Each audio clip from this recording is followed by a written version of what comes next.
Okay, so I've done 360 miles on the Tracer 9, and I have to say it's the best bike I've ever ridden. No, it's also the most expensive bike I've ever had, but compared to the Tiger 660, it's way more stable, much easier to navigate on the motorway. The power delivery is unbelievable. I mean, it's just been an absolutely stunning motorcycle to ride.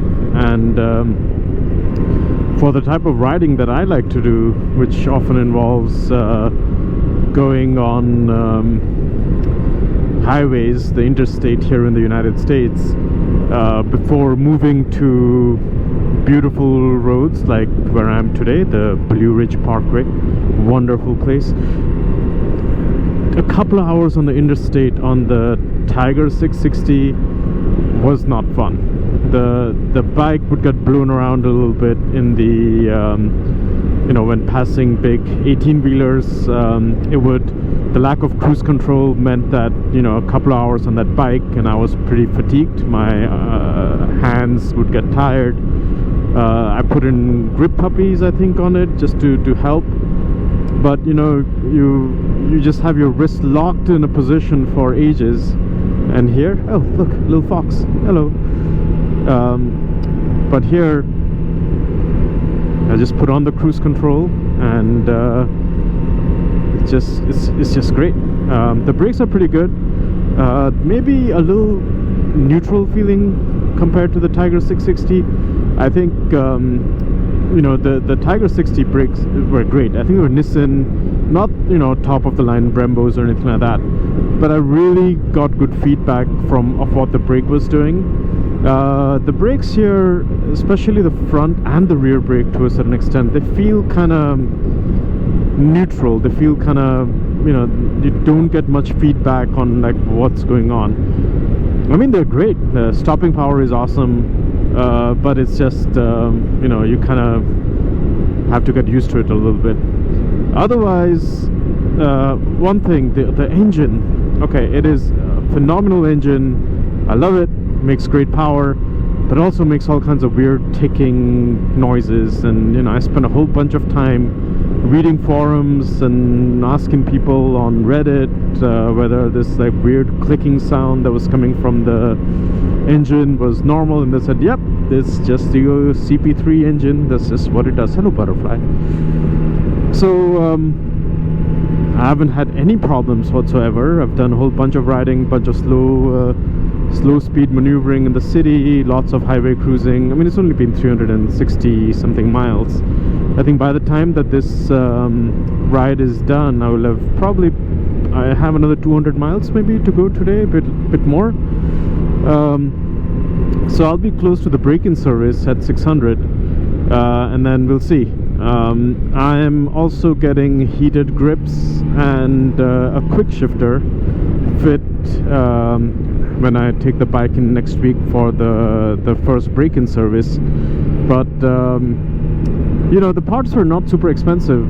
They discontinued the GT Plus version of the bike this year, and I just got the base Tracer 9. They changed some things around. You get the ride modes, and most importantly you get the center stand, but there's no quick shifter, there's no radar cruise control, which I really don't care about, to be honest, and there's no heated grips or heated seat. So I think the heated grips are like $200. The heated seat is the quick shifter is $200. Being Northern Virginia, the labor is going to be at least that much, if not slightly more. It's just the way it is. But I think compared to Triumph accessories, I think Yamaha ones are cheaper.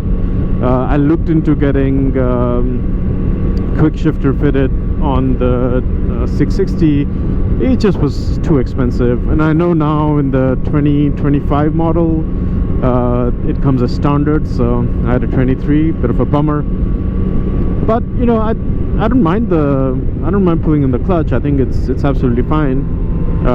It's just you know, I rode, when I test rode the Tracer 9, I actually also rode the XSR 900. It was a Yamaha demo day at my local dealer, and that bike is like $2,500 cheaper than this bike, and it comes with the factory quick shifter, which was amazing, by the way. Like, it was, when I rode it, I was like, okay, wow, this is special, right?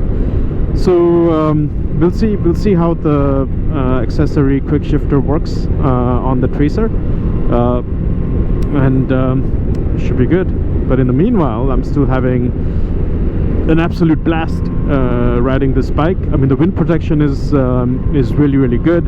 I'm 5'11", 5'10 and a half, I guess. I don't get much buffeting or anything like that, even at 80 miles an hour. I went up to 90 when I was passing some rigs yesterday on my way here, and it was fine. You know, the vibes, yeah, you definitely start getting some vibes through the seats at about 8,000 RPM, which I only hit like once or twice when I was passing, but otherwise the bike is smooth, way less vibes through the handlebars compared to the 660.